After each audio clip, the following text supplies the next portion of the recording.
තෙරුවන් සරණයි කල්යාණ මිත්‍රවරුනි.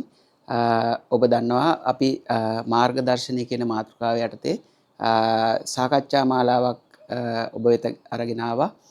ඒකෙදි බුද්ධ කියන්නේ මොකද්ද? සත්වයා කියන්නේ මොකද්ද? සත්වයා කොහොමද මේ විශ්වය තුළ විකාශනය වෙමින් පරිණාමය වෙමින් ඉස්සරහට යන්නේ? එහෙම ඉස්සරහට යන මේ සත්වයාව කොහොමද මේ සිස්ටම් එකෙන් ගැලවෙන්න නම් මොන ධර්මතාවයද ඒකට මුණ ගැහෙන්න ඕන කියන කාරණේ අපි කතා කරා. ඒ වගේම මේ සම්මා සම්බුදුවරයෙක් පහළ වෙලා ඒ තුලින් ශාසනයක් හැදෙන විට ප්‍රධාන වශයෙන් මේ කුසල ගවේෂී මාර්ගය සහ සත්‍ය ගවේෂී මාර්ගයේ විදියට මාර්ගදර්ශනයේ ගොඩනැගෙන විදිය සහ බුදුවරයාව මූලික කරගෙන තවත් වෙනම විදියකට සත්වයාට මේකෙන් ගැලවෙන්න අවස්ථා නිර්මාණය වෙන විදිය කතා කරන්න අපි මේ සාකච්ඡා මාලාව ඔස්සේ යම්කිසි ප්‍රවේශයක් ගත්තා. එතකොට ගිය සතිය අපි ගිය පාර සාකච්ඡාවේදී අපි කතා කරේ සත්‍ය ගවේෂී මාර්ගය. අද අපි ඔයගොල්ලෝ එක්ක කතා කරන්න බලාපොරොත්තු වෙන්නේ කුසල ගවේෂී මාර්ගය. එතකොට මේ කුසල ගවේෂී මාර්ගය ගත්තාම ඔයගොල්ලෝ අපි මේ සිංහල බෞද්ධ සංස්කෘතිය ඇතුලේ අහලා තියෙන දෙයක් ඒක. ඒ තමයි මොකද්ද? සෝවාන් සකෘදාගාමි අනාගාමි අරිහත් කියන මේ මාර්ගය.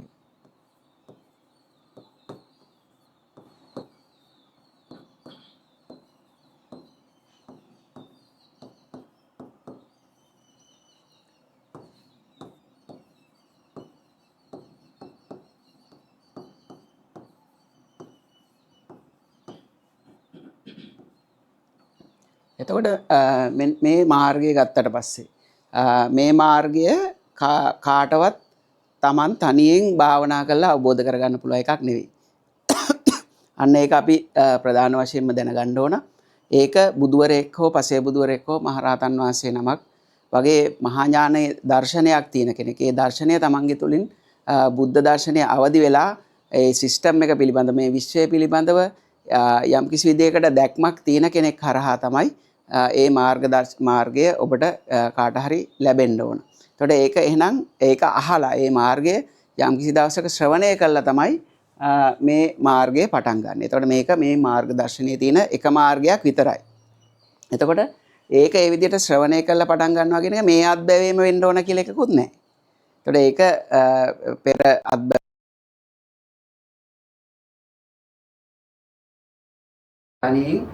භාවනා කරලා අවබෝධ කරගන්න එකක් නෙමෙයි. ශ්‍රවණයෙන් එන මාර්ගයක්. ශ්‍රවණයෙන් තමයි පටන් ගන්න. හැබැයි ඊට පස්සේ මේක ඊළඟට අපි දැනගන්න ඕන එක තමයි මෙතනින් අරිහත් කියන ස්වභාවය තුළ මේක කෙලවර වෙන්නේ නැහැ. එතන තියෙනවා මේ අරිහත් බෝධිය කියන එක. ඒකට ඒ බෝධියටපත් වෙන්න ඕන. මේ මාර්ගයේ කෙලවර වෙන්න නම්. ඒතකොට ඒක තමයි නවලෝකෝත්තර ශ්‍රී සද්ධර්මයේ විදියට තියෙන්නේ. ඒ කියන්නේ සෝවාන් මාර්ගයේ ඵලය, සකෘදාගාමි මාර්ගයේ ඵලය, අනාගාමි මාර්ගයේ ඵලය, අරිහත් මාර්ගයේ ඵලය සහ අරිහත් බෝධිය කියන එක. එතකොට අපි මේක ගැන තමයි අද මේ මාර්ගය පිළිබඳව තමයි අද දවසේ අපි ඔබට මේ කතා කරන්න බලාපොරොත්තු වෙන්නේ. එතකොට මේකෙදි අපි මෙහෙම ගමුකෝ.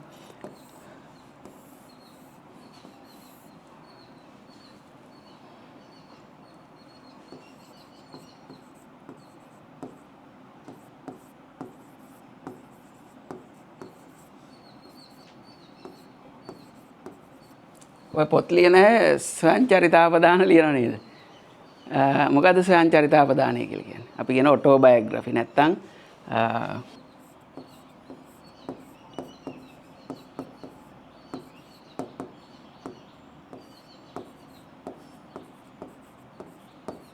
ඔටෝබයෝග්‍රැෆි නැත්තම් කියන අපි කියනවා මොකද්ද? ඔටෝ කියලා කියන්නේ තමන් ගැන. සෙල්ෆ් බයෝ කියන්නේ තමන්ගේ ලයිෆ් එක ගැන ලියපු එක.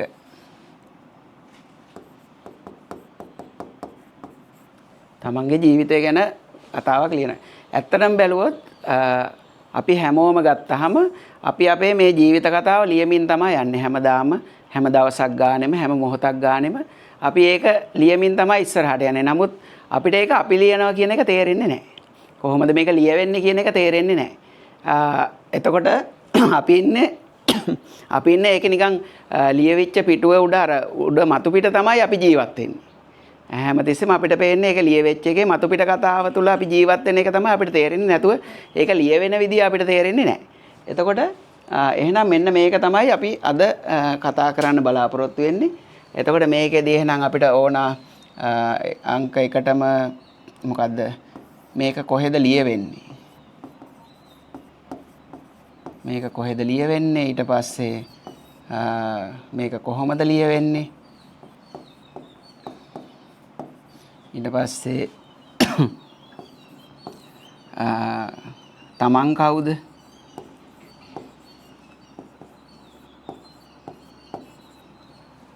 තව මොනවාද?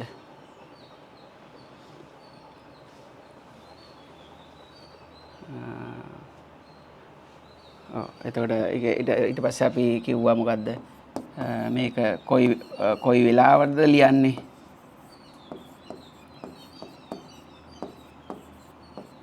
ඔහොම අපිට මේක ගැන එක එක පැති වලින් දකින්න පුළුවන්. එතකොට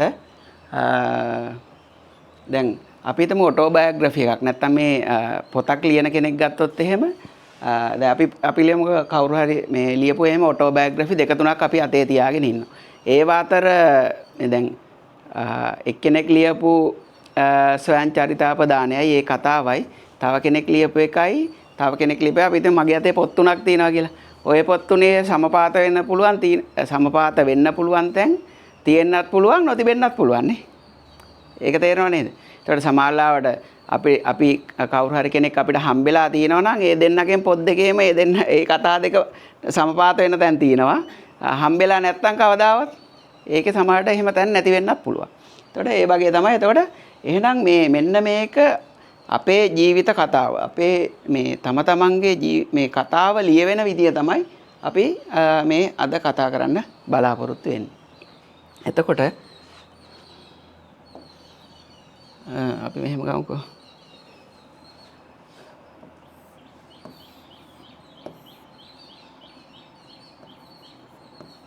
ස්වයං චරිතාපදාන.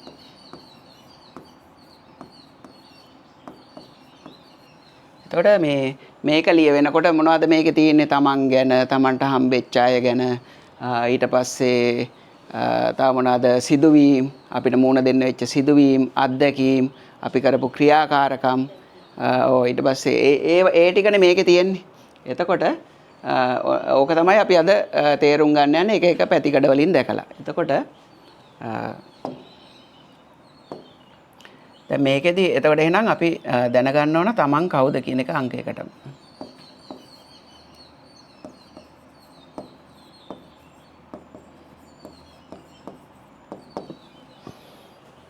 එතකොට අපි මේ මාර්ගදර්ශනයේ සාකච්ඡා මාලාවේදී විස්තර කරපු එක පැතිකඩක් තිබ්බා. සත්වයෙක් ගත්තට පස්සේ නැත්තම් මිනිස්සෙක් ගත්තට පස්සේ එයාගේ සිස්ටම් එක හැදිලා තියෙන විදිහ.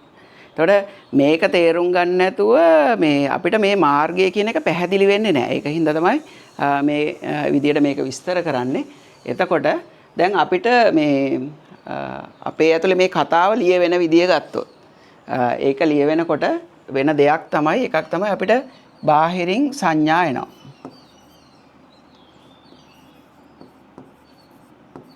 බාහිරින් සංඥා එනවනේ. කියන්නේ ඇස කන නාසය දිව ශරීරය ඔයන් එනවා. ඇස කන නාසය දිව මේ ශරීරය ওই ටික හරහා අපිට බාහිරින් සංඥා එනවා. ඒ ටික ඇවිල්ලා ඊට පස්සේ මොකද වෙන්නේ? ඊට පස්සේ ඒක ඇවිල්ලා අපේ ඇතුලේ රූපාකාර විදියට තමයි එන්නේ. ඒක සංඥා වලින් රූප හැදෙනවා. ඊට පස්සේ ඒක අපේ තුල අපි දැනගත්ත දෙයක් බවට පත් වෙනවා. විඥාන බවට පත් වෙනවා. එතකොට ඔන්න ඔහම ක්‍රියාකාරීත්වයක් තියෙනවා. එතකොට මේකේ තව දෙයක් වෙනවා. මේ අපේ ඇතුලේ දේවල් තැම්පත් වෙනවා නේ. මතකයන් විදියට තැම්පත් වෙනවා. එතකොට අපි ඒව තැම්පත් වෙන්නේ මොනවා හරි රූපාකාරයක් විදියට. ඒ වගේම අපි දැනගත්ත දේවලුත් එතන තියෙනවා විඥාන විදියට. එතකොට ඔන්න ඔය විදිහේ දෙයක් අපිට වෙනවා. එතකොට මේක වෙන්නේ වෙන මොකක් හරි ප්ලැට්ෆෝම් එකක් තියෙනවා. ඒ කියන්නේ මේ ක්‍රියාවලිය සිද්ධ වෙන මොකක් හරි පද්ධතියක් තියෙනවා. අන්න ඒ පද්ධතිය අපි මුලින්ම ක්‍රියාත්මක වෙන්නේ කොහොමද කියලා තේරුම් ගන්න ඕන. එතකොට ඒකෙදි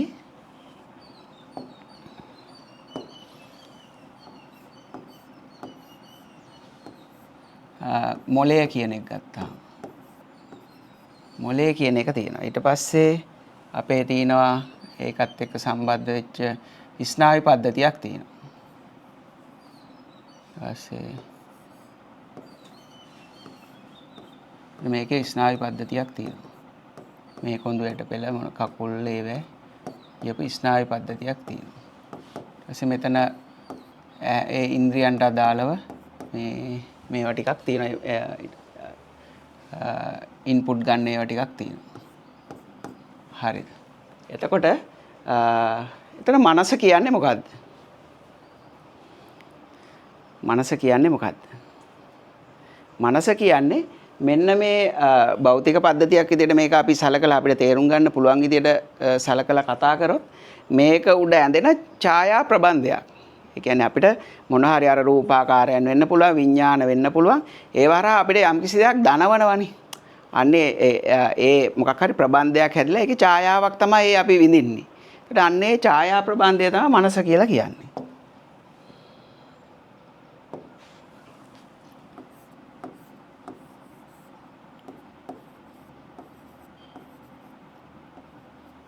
මනස.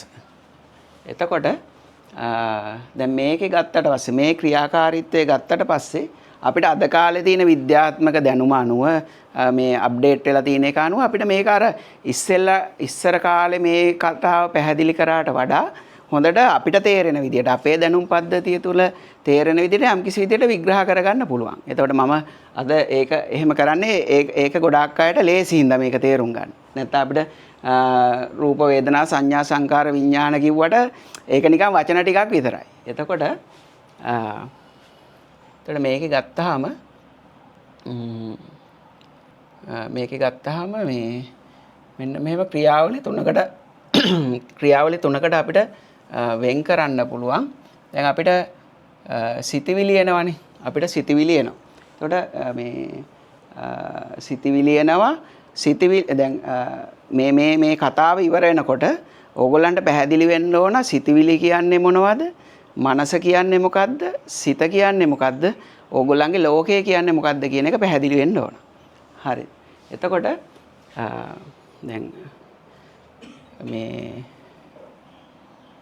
අපි ඉස්සෙල්ලා සාකච්ඡා මාලාවේදී ඕගොල්ලන්ට කියපු කාරණයක් තමයි සත්වයා කියන සිස්ටම් එක ගත්තට පස්සේ මේකේ අපේ ඉනර් සිස්ටම් එකක් තියෙනවා.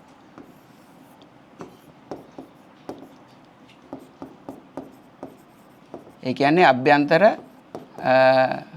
අභ්‍යන්තරයේ යම්කිසි ක්‍රියාකාරීත්වයක් තියෙනවා කියන එක අපි පැහැදිලි කරගත්තා ඉස්සෙල්ලා අපි කතා කරපු කාරණා තුළ. ඒකට අපිට ඕන කියන්න පුළුවන් මේකට සමහරට ආත්මය කියලාත් කියනවා. ආත්මය නැත්නම් ස්පිරිට් එක. කියන්නේ මේ අපිට මේ දැන්න ක්‍රියාකාරීත්වයට අමතරව මේ සංසාරයේ පුරාවට නැත්නම් මේ සම්පූර්ණ සත්වයේ මේ විශ්වයේ බිහි වෙලා ඒ සත්වයා මේ කවදාද දවසක මේ සිස්ටම් එකෙන් අයින් වෙනකන් නැත්නම් අපි හිතමු නිවන් දකින්නවා හරි මොකක් හරි වචනයක් ඒකට කියන්න පුළුවන්. ඒ දක්වා යම්කිසි ගමනක් යනවා නැත්නම් පරිණාමයක් සිද්ධ වෙනවා. එතකොට අන්නේ පරිණාමය වෙන ක්‍රියාවලිය තමයි මේ තියෙන්නේ. නැතුව අර මේක මේ වෙනම සතෙක් ඉන්නවත් එහෙම එකක් නෙවෙයි. එතකොට මෙන්න අන්නේ ඒකටත් කියනවා ආත්මය කියලා. තව එකක් කියනවා අපි ආත්මය කියලා. ඒක මම වෙනම පස්සේ කියන්නම්. හරිද? එතකොට මෙන්න මෙහෙම ක්‍රියාවලියක් තියෙනවා. එතකොට මෙන්න මේ අපි අපේ පොත ලියවෙනකොට වෙන දෙයක් තමයි මේ පොත ලියවෙනවා කියලා වෙන දෙයක් තමයි වෙන දේ තමයි මේක ලියවෙන්නේ කොතනද කියලා ගත්තොත් අපිට එන මෙන්න මේ සංඥා රූප විඥාන මෙන්න මේ ක්‍රියාවලිය තුළ අපිට බාහිරින් එනවනේ එක සංඥා ඇහැ කන නාසය දිව ශරීරය මේවට බාහිරින් එක සංඥා එනවා. ඒක ඇවිල්ලා ඒ කතන්දරයේ අර අපි කිව්වේ මනස කියන ඡායා ප්‍රබන්ධය අන්න එතන තමයි මේ කතාව ඇඳෙන්නේ. මනස නැමැති තිරේ තමයි ওই කතාව ඇඳෙන්නේ. අපිට මේ තේරෙන කතාව. දැන් අපි මේ කතා කරන එක අපි තේරුම් ගන්න දේවල් ඒක හැදෙන්නේ මේ මනසේ. මනසේ කතාවක් විදිහට තමයි හැදෙන්නේ. හරිද? එතකොට අන්නේ කතාව හදලා දෙන පාර්ට් එක අපි මනස කියලා තේරුම් ගත්තා නම් ඇති. එතකොට මේක බුද්ධ දර්ශනය තුළ මේක ලොකුවට මේ තේරුම් ගන්න යන්න කියන්නේ මොකද මේක ගොඩාක් සංකීර්ණ දෙයක්. මේ මනස කියන එක. එතකොට මනස තේරුම් ගන්න ගියොත් ඔයාට මේ ඔයාගේ පද්ධතියෙන් ගැලවෙන්න ඕන කාරණේ තේරුම් ගන්න එක මේ මග හැරිලා යන්න පුළුවන්. ඒකින්ද මනස කියන මේ සංකීර්ණ ක්‍රියාවලිය 100% තේරුම් ගන්න බුද්ධ දර්ශනය තුල මේ ප්‍රොමෝට් කරන්නේ නැහැ. හරිද? එතකොට මෙන්න මෙතන මෙහෙම කතා හැදෙනවා. නැත්නම් අපි ජීවත් වෙන ඒ ප්‍රබන්ධය හැදෙන ක්‍රියාවලිය මනස විදියට තේරුම් ගත්තා නම් ඇති. හරිද? එතකොට ඒකේ තව ඉතින් ගැඹුරට යන කෙනෙකුට ඒක එහෙම ප්‍රොමෝට් කරන්නේ නැහැ කිව්වට ඒකට හැකියාවක් තියෙන කෙනෙකුට මේ මයින්ඩ් පැටර්න්ස් තේරුම් ගන්න එක ඒ වගේ දේවල් ඕන තරම් කරන්න පුළුවන්. නමුත් ප්‍රධාන වශයෙන් ගත්තට පස්සේ අපි මෙන්න මේ සෝවාන් සකුද්දාගාමී අනාගාමී අරිහත් කියන මේ මාර්ගයට සාපේක්ෂව කතා කරොත් මේකත් එක්ක ලොකුවට ඔට්ටු වෙවි ඉන්න එක කරන්නේ නැහැ. එතකොට ඒකෙන්ද මේකේ ක්‍රියාවලිය තේරුම් අරගෙන ඒක පැත්තකින් තියන්න පුළුවන් වෙන්න ඕනේ. නැත්නම් අපි ඉන්නේ හැමතිස්සෙම ඒක තුල. එතකොට ඒ ක්‍රියාවලිය අපිට පුළුවන් වෙන්න ඕන හොඳට තේරුම් අරගෙන ඒක පැත්තකින්. ඒක තමයි මේ පැහැදිලි කරන්නේ. එතකොට එහෙනම් අපිට තේරෙනවා අපි මේ බාහිරින් සංඥා අරගෙන එතකොට ඕකට කියන මේ සංඥා වලට කියන අපිට ඒවා සංවේදී වෙනවා. සංවේදනය වෙනවා. ඔය සයිකොලොජි වචන කිව්වොත් එහෙම සංවේදනය වෙලා ඊට පස්සේ ඒක සංජානනය වෙනවා. සංජානනය කියලා කියන්නේ මොකද්ද? ඒක අපිට තේරුම් ගන්න පුළුවන් කතාවක් බවට පත් වෙනවා. මේන සංඥා ටික අපිට තේරුම් ගන්න පුළුවන් ආකාරයක් බවට පත් වෙනවා. ඒ පත් වෙන්නේ කොහොමද? මෙන්න මේ සංඥා රූප විඥාන හරහා. හරිද? ඒක තමයි එතකොට අපි මේ පුද්ගලය ඉන්නවා මේ සම්පත් අයියා ඉන්නවා මේ සුමන නෝනා ඉන්නවා ඒ විදිහට එක විදිහට අපි කතාව හදාගන්නේ මේ හාමුදුරුවෝ ඉන්නවා මේ ගුරුතුමා ඉන්නවා ඒ විදිහට ඒ කතාව හදාගන්නේ ඒකට මොකක් හරි අර්ථයක් දීලා අර්ථකථනයක් දීලා හරිද එතකොට එහෙම කතාවක් බවට පත් වෙන්නේ කොතනද එහෙනම් මෙන්න මේ මනස තුල හරිද ඊට පස්සේ හැබැයි දැන් මෙතන මේ ක්‍රියාවලිය වෙනකොටම තව පැත්තකුත් වෙනවා. දැන් මේ පොත ලියන විදිය තමයි මම මේ කියන්නේ. හරි. ඒතකොට ඕක මොහොතක් පාසා සිද්ධ වෙනවා. හරිද? මොහොතක් පාසා සිද්ධ වෙනවා. එතකොට දැන් ඒක ඔතන ලියුණාට තව තැනකටත් ඕක අප්ඩේට් වෙනවා.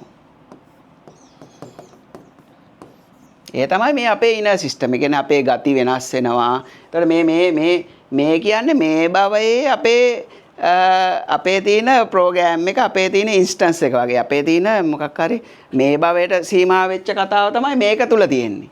හැබැයි අර විශ්වීය ක්‍රියාවලිය තුල පරිණාමය වෙමින් යන සත්වයා කියන කෙනා නැත්තම් මේ ආත්මය කියන ස්වභාවය ස්පිරිට් එක කියන එක වෙනම එකක්.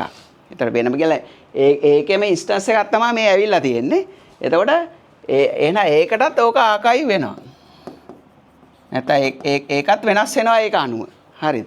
එතකොට ඇත්තටම මෙන්න මේ මනස කියන එක මෙච්චර විකාශන වෙලා සංකීර්ණ දෙයක් බවට පත් වෙන බේසික් යුනිට් එකත් මේකෙම තියෙන එකක් තමයි. හරිද? එතකොට මම මේ කඩලා පෙන්නන්නේ. එතකොට මේ ඔහොම ගත්තට පස්සේ එතකොට මේ ක්‍රියාවලිය තියෙන එනර්ජි ක්‍රියාකාරීත්වයක් තුල. හරිද? ඒක තමයි අර දැන් අපි සාමාන්‍ය භාවනාවෙන් යන ක්‍රියාවලිය තුලදී අපි මේ මෙන්ටල් එනර්ජි එක මේ මනසේ තියෙන ක්‍රියාවලියට වෙනම එනර්ජි එකක් වැය වෙනවා. අපිට ආදරය දැනෙනවා, හැඟීම් දැනෙනවා, ආවේග දැනෙනවා. ඒ තුල යම්කිසි ශක්තියක් ක්‍රියාත්මක වෙනවා දැනෙනවනේ. එතකොට අන්නේ ඒ ටිකත් එක්ක තමයි අපි සාමාන්‍ය පුද්ගලයෙක් ගත්තට පස්සේ ඉන්නේ. එතකොට ඒ එනර්ජි එකත් එක්ක අපි හැමදාම ඉදියොත් අපි කවදා හරි ඒ එනර්ජියත් එක්ක ඉවරලා මේක දි รา පත් වෙලා මැරලා යනකම් ඉඳලා ඒක ඉවර වෙලා යනවා. හරිද? එතකොට කවුරු හරි මේකේ මාර්ගය අවබෝධ කරගන්න ඕන ඒක තව පැත්තකින් කිව්වොත් වෙන්නේ ඒ මෙන්ටල් එනර්ජි එකෙන් නියුට්‍රල් වෙන්න අපිට පුළුවන් වෙන්න ඕන. මෙන්ටල් එනර්ජි ඒක ක්‍රියාත්මක වෙනවා නමුත් අර අපි වාහනේ යනකොට වාහනේ ගියාට නියුට්‍රල් ගියර් එක දැම්මොත් එහෙම ඒකෙන් අපි ගැලවිලානේ ඉන්නේ. අන්න ඒ වගේ මේ ක්‍රියාකාරීත්වයෙන් නියුට්‍රල් වෙන්න අපිට මාර්ගය අහුවෙන්න ඕන. නැත්නම් විදිය අපිට අහුවෙන්න ඕන. එතකොට අන්න එහෙම අපිට නියුට්‍රල් වෙන්න පුළුවන් නම් අපිට එන ඊළඟට මේ ක්‍රියාත්මක වෙන පියෝ එනර්ජි වල ක්‍රියාකාරීත්වය ඒකට අදාළ ධර්මතා ස්වභාවයන් අපිට අහුවෙන්න පටන් ගන්නවා. එහෙම නැතුව අපි ඒ ගැන අහගත්තට වෙන්නේ එතකොට ඒක අපේ මේ මනසෙම ඇදෙන මේ ඡායා ප්‍රබන්ධය තුළම ඇඳෙන තව කතාවක් විතරයි. ධර්මයේ කියලා අපි අහගන්න දේවල්. අපි අහගන්න දේවල් තියෙන්නේ මේක ඇතුලේ තව කතාවක් විදිහට විතරයි. හරි? එතකොට ඒකයි ඒක තමන්ගේ ඇතුලෙන් දැක ගන්න ඕන කියලා කියන්නේ. ඒක දැක ගන්න නම් පළවෙනි ස්ටෙප් එක තමයි මෙන්ටල් එනර්ජි එක ඇතුලේ තියෙන ඒ ක්‍රියාකාරීත්වයෙන් අපිට නියුට්‍රල් වෙන්න පුළුවන්. ඒක තමයි මැදුම් පිළියෙත තියෙන්නේ. හරි. එතකොට එහෙනම් මේ මෙතන මේ අපේ ආත්මය නැත්නම් ස්පිරිට් එක ඒකත් එක්ක ඒක ක්‍රියාත්මකයි. ඒක හැමතිස්සෙම ක්‍රියාත්මකයි. ඒක තමයි පරිණාමය වෙමින් යන්නේ. එතකොට මේ ක්‍රියාව ගත්තාම අපිට දැන් තේරෙන එතකොට මේ මෙතන මේක එනර්ජි කියලා ගත්තොත් එතකොට ඔතන සමහර අයට ඒක ප්‍රශ්නයක් එනවා. අහන්නේ සමහර අය සියල්ල කර්මයේද කියලා. හරිද? මේ ඔක්කොම කර්මයේද කියලා අහන්නේ. ඒතකොට සියල්ල කර්මය කියලා අපිට ඒක වචනයකට ගොනු කරොත් මේ කර්මය කියලා කියන්නේ මොකද්ද? මොනවා හරි ශක්තියක් තවත් ශක්තියකට සාපේක්ෂව ගොඩ නැගෙමින් යන එක. ඒ කියන්නේ ශක්ති ක්‍රියාකාරීත්වයන් අතර සාපේක්ෂව ගොඩ නැගෙන එක තමයි මේ කර්මය කියලා සරලව කියන්න පුළුවන්. ඒක මම මේ වෙලාවේ මෙතන පැහැදිලි කරන්න යන්නේ නැහැ. එතකොට ඒ තුල තමයි මේකේ මේ ක්‍රියාකාරීත්වය සිද්ධ වෙන්නේ. එතකොට අපිට මෙතන ගන්න පුළුවන් මෙන්න මෙහෙම තුනක්.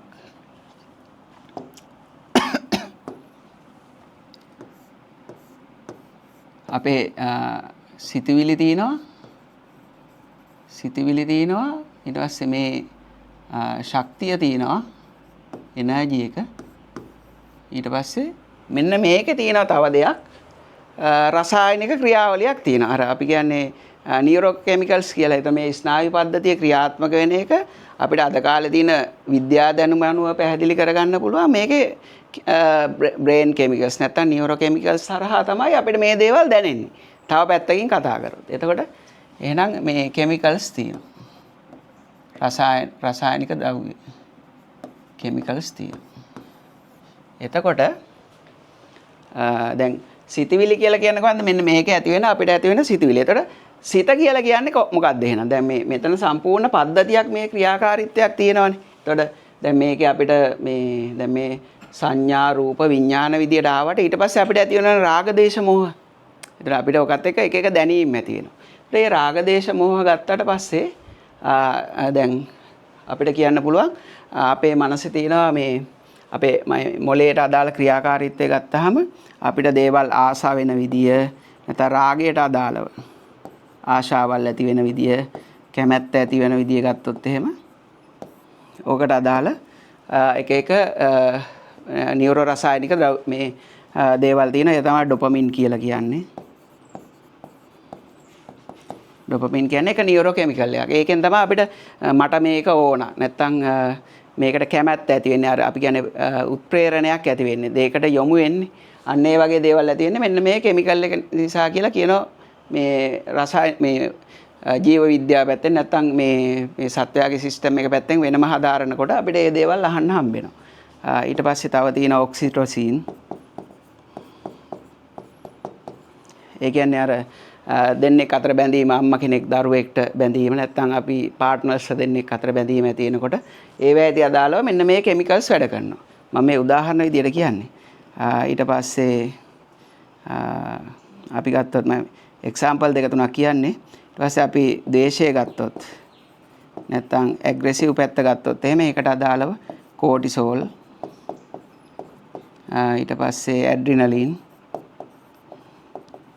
මේ කෝටිසෝල් වලින් ආතතිය ඒ වගේ දේවල් ඇති වෙනවා. මේකෙන් ඇඩ්‍රිනලින් වලින් අර අපිට ගන්න අපිට හිතමු බල්ලෙක් මේ එලෝගෙන ආවා කියලා අපි එතකොට අපි බල්ලට ගහනවද නැත්නම් දුවනවද කියලා තීරණය වෙන්නේ මේකෙන්. තමයි ෆයිට් ඔර් ෆ්ලයිට් කියලා කියන්නේ. එතකොට ඒ වගේ දේවල් තියෙන මේ කෙමිකල්ස් තියෙනවා කියලා හොයාගෙන තියෙනවා. එතකොට අපිට මේ පද්ධතිය වෙන පැත්තකින් බැලුවොත් එහෙම ඒකේ රසායනික ක්‍රියාවලියක් විදිහට දකින අයත් ඉන්නවා ඒක. හරිද? එතකොට ඕකේ ගත්තට පස්සේ මෙන්න මේ තුනම තියෙනවා අපිට. එතකොට කියන්නේ මේ දැන් අපිට මේ කර්මයේ විදිහට මේ සිස්ටම් එකේ තියෙන ශක්ති ක්‍රියාකාරීත්වය දැනෙන්න පුළුවන්. සිතවිලි හට ගන්න පුළුවන්. මේ රසායනික ක්‍රියාවලියක් විදිහට මේක දකින්න පුළුවන්. එතකොට මේකේ තියෙන මේක තමයි සිතවිලි මේ ශක්තිය නිසා හට ගන්නවා වෙන්නත් පුළුවන්. නැත්තම් මේ කෙමිකල්ස් නිසා හට ගන්නවා වෙන්නත් පුළුවන්. ඊට පස්සේ මේ සිතවිලි නිසා මේ කෙමිකල්ස් හට ගන්නවා වෙන්නත් පුළුවන්. ඒ කියන්නේ අපිටම හැඟීමක් ඇවිල්ලා ඒක නිසා මේක මේ පද්ධතිය තුල මේ ඩොපමින් ශ්‍රාවය වෙන්න පුළුවන්, ඔක්සිටොසින් හැදෙන්න පුළුවන්, කෝටිසෝල් හැදෙන්න පුළුවන්. ඒ විදිහට මේක අර මේ ක්‍රියාවලියක් විදිහට තමයි සිද්ධ වෙන්නේ. එතකොට මේකෙන් එකක් විතරක් සිද්ධ වෙනවා කියලා ගන්න යන්න එපා. හරිද? එතකොට ඔන්න ඔය විදිහට ගත්තාම මේ අපි කවුද කියන එක ගත්තට පස්සේ අපිට විවිධ ඇන්ගල් වලින් විවිධ කෝණ වලින් මේක දකින්න පුළුවන්. හරිද? මේ ටිකේ මොන හරි අපහැදිලි තැන් තියෙනවද? මේ තමන් කවුද කියන එක. එතකොට දැන් අපි සිතවිලි කියලා කියන්නේ මොකද්ද? මෙන්න මේ අපිට නිකන් මේ වෙලාවේ මනස ඇඳෙන අපි ඒවට සිතවිලි කියලා කියනවා. ඒ වගේම මනස කියන එක අපිට තේරුණානේ මේ සංවේදන ටික මේ ක්‍රියාවලිය සිද්ධ වෙනකොට මනස අපි ඡායා ප්‍රබන්ධයක් විදිහට මේ මොළය මත පදනම් වෙලා ක්‍රියාත්මක වෙන ඡායා ප්‍රබන්ධයක් විදිහට අපි කතා කරා. නැත්නම් ඒ කතාන්දරේ හදලා දෙන්නේ මනස. එතකොට සිත කියන්නේ මොකද්ද? සිත කියන්නේ අපි මේ ක්‍රියාවලි දන්නේ නැහැ. රාගය අපිට කැමැත්තවල් ඇති වෙනවා. අපිට ඒකට විරුද්ධ හැඟීම් ඇති වෙනවා. එතකොට ද්වේෂය ඇති වෙනවා. එතකොට ඒ දේවල් වෙන්නේ ඇයි? අපි මෙන්න මේ ක්‍රියාවලිය දන්නේ නැති හින්දා. මේක මෙහෙම දෙයක් බව අපිට තේරෙන්නේ නැහැ. මොකද අපි ඒක තුල තමයි අපි ජීවත් වෙන්නේ. ඒකින්ද අපිට මේ ක්‍රියාවලිය තේරෙන්නේ නැහැ. ඒකට තමයි මෝහය කියලා කියන්නේ. මේ ක්‍රියාවලිය දන්නේ නැතිකම. හරිද? මේක අපේ තුලින් පේන්නේ නැහනේ. එතකොට මොකද අපි ඒක බවට පත් වෙලා ඉන්නේ. මේ ක්‍රියාවලිය තුල අපි ළිඳේ ඉන්න ගෙම්බා වගේ අපි මේ ක්‍රියාවලිය තුල තමයි ඉන්නේ. ඒකින්ද අපිට ඒක පේන්නේ නැහැ. එතකොට ඒක තමයි මෝහය කියලා කියන්නේ. එතකොට ඒ දන්නේ නැති මෙන්න මේ සම්පූර්ණ ක්‍රියාවලියට අපි හඳුන්වනවා එක නම් වලින්. ඒකට සමහරු සිත කියනවා. නැත්තම් ලෝකය කියනවා. මේ මගේ ලෝකය කියලා අපි දන්නේ නැතිව කතා කරන්නේ මේක ගැන තමයි. මේ ක්‍රියාවලිය දන්නේ නැහැ. නැත්තම් චිත්ත කියලා කියනවා. චිත්ත කියන්නේ මොකද්ද? ප්‍රොසෙස් එකක් කියන එක. ක්‍රියාවලියක් කියන එක. හරිද? එතකොට මේකට තමයි අපි දන්නේ නැතුව හිත දුවනවා. හරි මේ සමස්ත ක්‍රියාවලිය තුල අපිට දැනෙන එකකට තමයි අපි සිත කියලා කියන්නේ. එතකොට එහෙනම් මේ තුල ඔයගලන්ට යම්කිසි පැහැදිලි කිරීමක් ලැබෙන්නේ නැති කියලා හිතනවා. ඒ තමයි මොකද්ද? මේ ඔයාගේ චරිතාපදානිය නැත්නම් ඔයාගේ කතාව ලියවෙනකොට ඒක ලියවෙන සම්පූර්ණ ක්‍රියාවලිය ගත්තාම ඔය වගේ සංකීර්ණ සිස්ටම් එකක් තියෙනවා. එතකොට මේක සම්පූර්ණයෙන්ම ඕගොල්ලෝ අවබෝධ කරගන්න එහෙම යන්න ඕනේ නැහැ. ඒක දැකපු කෙනෙක් ඇවිල්ලා ඒක පැහැදිලි කරලා දෙනවා. එතකොට ඒකේ තම තමන්ට අදාළ මාර්ගය, ගැලවෙන්න ඕන මාර්ගය කියන එක ඒක තුල වෙනම ඒක දකින්න පුළුවන් කෙනාට ඔයාගේ සිස්ටම් එක. දැන් මෙහෙම ගත්තාම එක එක්කෙනාගේ චරිතාපදාන නැත්නම් මේ ක්‍රියාවලිය වෙනස්නේ. ඒක ගොඩ නැගෙන විදිය වෙනස්. ඒගොල්ලෝ කාලයක් තිස්සේ ඇවිල්ලා ඒක ගොඩ නැගෙන විදිය වෙනස්. ඒකට අදාළව තමයි මේ මාර්ගය දෙන්නේ. හරිද? එතකොට ඒකෙදි එහෙනම් මෙන්න මෙහෙම මේ අපේ ලෝකය කියන එක ගොඩ නැගෙන විදිය ගත්තාට පස්සේ මේ වගේ ක්‍රියාවලියක් සිද්ධ වෙනවා. එතකොට ඒකේ සිතවිලි ක්‍රියාකාරීත්වය තියෙනවා, ශක්තිමය ක්‍රියාකාරීත්වයක් තියෙනවා, මේ නියුරෝ කෙමිකල්ස් වගේ රසායනික ක්‍රියාකාරීත්වයක් තියෙනවා. ඒ වගේම ඒක තුළ මේ මනසේ ක්‍රියාකාරීත්වය තියෙනවා. මේ වෙනම මනසේ කතන්දරයක් හැදෙනවා. එතකොට ඒ හැදෙන කතාව තුළ තමයි අපි ජීවත් වෙන්නේ. එතකොට ඒ කතාවම දිගටම කර ගියොත් එහෙම මනස තුළ හැදෙන කතාව තුළ දිගටම අපි ජීවත් වුණොත් මොකද වෙන්නේ? මේ කතාව හෝ මේකින් ගැලවෙන පැත්ත අපිට අහු වෙන්නේ නැහැ. හරිද? එතකොට එහෙනම් අපි ඔන්න ඔය තමන් කවුද කියන එක ගත්තට පස්සේ ඔන්න ඔය අවබෝධය යම් කිසි විදිහකට තියෙනවා නම් මේක ලේසි. කියන්නේ නැත්නම් අපි හිත කියන්නේ මොකද්ද දන්නේ නැහැ, මනස කියන්නේ මොකද්ද දන්නේ නැහැ, සිතුවිලි කියන්නේ මොකද්ද දන්නේ නැහැ. අපි එක විදිහට ඒව ගැන හිතාගෙන තමයි ඉන්නේ. මේ කොටසේ මොන හරි ප්‍රශ්න තියෙනවා නම් අහන්න. එතකොට අපි මේක තමයි මේ මාර්ගයේ මේ අපි තේරුම් ගන්න යනකොට මේ සෝවාන් සකුද්දාගාමි අනාගාමි අරිහත් කියන මේ මාර්ගයේ තේරුම් ගන්න යනකොට අපිට මෙන්න මේ අවබෝධය තියෙනවා නම් ඒක ගොඩාක් වැදගත් වෙනවා. ඉතින් ඒක අපි මේ සාකච්ඡාවේ පළවෙනි පාර්ට් එක විදිහට මේ පැහැදිලි කිරීම සිද්ධ කරේ. අපි එතකොට ඊළඟ කොටසින් අපි ඕගොල්ලන්ව හම්බෙනවා මේ ඊළඟට මේ පාත් එක විස්තර කරන්න ඊළඟ පියවරයන් ටික සමග. ඉතින් ඔයගලන්ට මොන හරි මේකේ ප්‍රශ්න තියෙනවා නම් මේ වෙලාවේ අහගත්තා නම් ඒක ලේසි. සාමාන්‍යයෙන් ආවේගයන් නිසා ට්‍රාන්ස්මිටර්ස් ඇති වෙනවද නැත්නම් ට්‍රාන්ස්මිටර්ස් නිසා ආවේගයන් එනවද කියන එක? ඔව් ඒක මේ තුනම තියෙනවා. ඒ කියන්නේ දැන් අපිට ආවේග නෙවෙයි සිතවිලි හින්දා. ඒ කියන්නේ සිතවිලි ක්‍රියාකාරීත්වය වැඩි වෙනකොටත් අපි මොකක් හරි එකපාරට මතක් වෙලා හිතනකොටත් මේ කෙමිකල්ස් ශ්‍රාවය වෙන්න පුළුවන්. එතකොට ඒක එක පැත්තක්. නැත්තම් දැන් කවුරු හරි අතින් ඇල්ලුවාට පස්සේ ඒක හරහා මේ වෙලාව සිතවිලි ඇති වෙන්නත් පුළුවන්. උදාහරණයක්. ඔව්. ඊට පස්සේ මේ ගොඩාක් මෙන්න මේක ගොඩාක් වෙලාවට සාමාන්‍යයෙන් කෙනෙකුට අහු වෙන පැත්තක් නෙවෙයි. මේ තියෙන ශක්ති ක්‍රියාකාරීත්වයෙන් හින්දාත් මේ දෙකම ට්‍රිගර් වෙන්න පුළුවන්. ඒක කර්මය කොහොමද ඔතෙන්ට? ඔව් කර්මය කියන එක දැන් ගත්තොත් එහෙම දැන් කර්මය කියන්නේ එනර්ජි ක්‍රියාකාරීත්වයනේ. එතකොට ඒකේ තියෙන එක විවිධ ශක්ති ප්‍රභේදයන් තියෙනවා. ඒ කියන්නේ ආදරය වෙන්න පුළුවන්. ඒවට අදාළ විවිධ ශක්ති ප්‍රභේදයන් තණ්හාව වෙන්න පුළුවන්. ඊට පස්සේ අපි කියන්නේ තණ්හා රති රගා කියලා. එතන ඒ ගැටෙන ස්වභාවයන් වෙන්න පුළුවන්. ඒකට අදාළ වෙනම විශේෂ ශක්ති ක්‍රියාකාරීත්වයක් තියෙනවා. එතකොට ඒවා අපේ මොළයේ තියෙන සංවේද මේ සෙන්ස් පොයින්ට්ස් වලට සෙන්ස් වෙනවා. හරිද?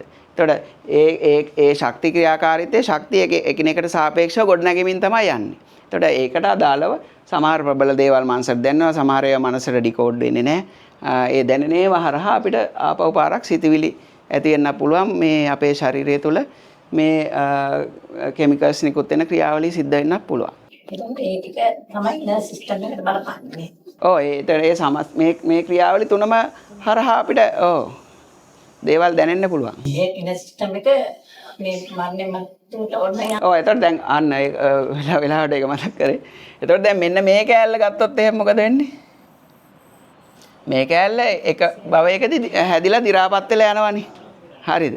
ඒක දි รา පත් වෙලා යනවා. හැබැයි ඒ ක්‍රියාකාරීත්වය තුළ මේ ඔයාගේ මෙන්න මේ ක්‍රියාවලිය පරිණාමය වෙන සිස්ටම් එක අපේ අභ්‍යන්තරයේ ඉනර් සිස්ටම් එක අප්ඩේට් වෙන එක තමයි වෙන්නේ. ඒකෙන්ම ආපහු පාරක් ඊළඟට ආයි මේ වගේ එකක් හදලා දෙනවා. එතකොට ඇත්තට මේ කියන්නේ පුනර්භවයක් හෝ පුනරුත්පත්තියක් ගැන. එහෙම ගන්නේ ඔයාට මේ සිස්ටම් වීව් එක තියෙනවා නම් එතන පුනර්භවයක් හෝ එහෙම එකක් තියනවාද කියන ප්‍රශ්නේ එන්නේ නැහැ. ඔයා මේක දැකලා තියෙනවා නම් හෝ මේක යම් කිසි විදිහකට තේරුම් ගන්න පුළුවන් නම් නැත්නම් ඔක තියෙන ප්‍රශ්නේ ඒකට බුදුවරු උත්තර දෙන්නේ නැහැ නේ. උත්තර දෙන්නේ නැත්තේ ඇයි? උත්තර දෙන්නේ නැත්තේ ඇයි? මේ ක්‍රියාවලිය කියන එක ඕගොල්ලන්ගේ ඇතුලෙන් දැක්කේ නැත්තම්. මේ සිත කියලා ඔයා හඳුන්වන. ඒකනේ අහන්නේ සිත ඊට පස්සේ මැරෙනකොට සිත තව තැනක උපත ලබනවා. දේව අහන්නේ මොකද? මේ ක්‍රියාවලිය දන්නේ නැති හින්දා. දැන් අර මනසේ ක්‍රියාකාරීත්වය එතනම ඇති වෙවි යන තැනක් ඒක. ඔව්. ඊට පස්සේ ඒකෙන් ඇති වෙන එනර්ජි එක නේද අර ඉන්න සිස්ටම් එකට යන්නේ. නෑ එහෙම ගන්න යන්න එපා. ඒකෙන් ඇතිවන එනර්ජි කියලා කියන්නේ අපි සිත ඒ මොහොතේම ඇති වෙනවා නැති වෙනවා. ඔව්. සිත කියලා කියන්නේ ඉතින් මේකයි. මේ සිත කියලානේ මොකද්ද දැන් අපි කතා කරේ? සිතවිලි. ඔව්. ඔව්. සිතවිලි කියන එක අපේ මනසේ ඇති වෙනවා. ඒ කියන්නේ එක සංස්කරණයන් වෙලා අපිට දේවල් විදියට දැනෙන්නේ ඒවා තමයි.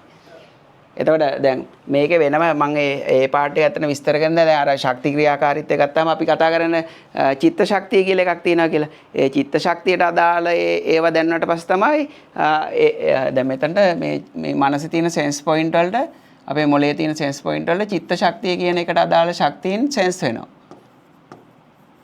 එතන මම මේ කතාවම තව පොඩ්ඩක් අහපු ප්‍රශ්නෙට සාපේක්ෂව විස්තර කරන්න. එතකොටත් අපේ සිතවිලි ඇති වෙනවා. නැත්තම් මේවැයෙන් එන මේ බාහිරින් එන අපිට සංඥා ඇහැ කන නාසය දිව ශරීරය මේවැයෙන් එන ඒවා හරහාත් අපිට මේ මනසේ මේ කතන්දර හැදෙනවා.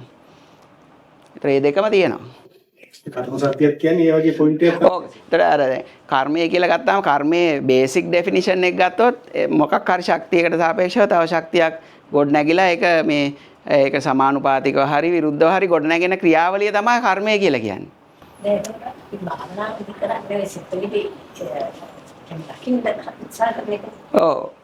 සිත ඒ කියන්නේ ඒක තමයි මම ඊළඟට මේ කතා කරන්න බලාපොරොත්තු වෙන කොටස. සිත කියන්නේ මෙන්න මේ වගේ ක්‍රියාවලියක් නේ සමස්ත ක්‍රියාවලිය. ඒකට අපිට මේ සමස්ත ක්‍රියාවලිය පේන්නේ නැහැ. එහෙනම් ඒ ක්‍රියාවලිය ඒ ක්‍රියාවලිය තුල යමක් දැකලා අපිට ඒ ක්‍රියාවලිය දකින්න පටන් ගන්න ඕන. කොතනින් හරි අපිට පටන් ගන්න වෙනවා. එතකොට ඒකට ඕන ටූල් එක තමයි 100 කියලා කියන්නේ. හරිද? දැන් මේක දකින්න බෑ.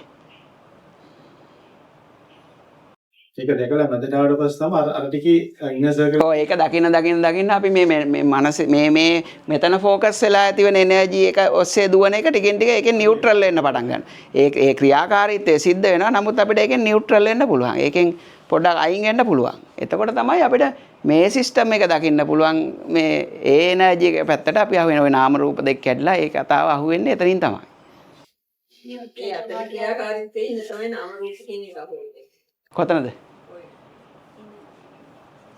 මනස ඔය ඒකේ නාම රූප අහු වෙන්නේ නැහැ. කියන්නේ මනසට නාම රූප අහු වෙන්නේ නැහැ. මනස කියන එක තුල තමයි ඒක ගොඩ නැගෙන්නේ.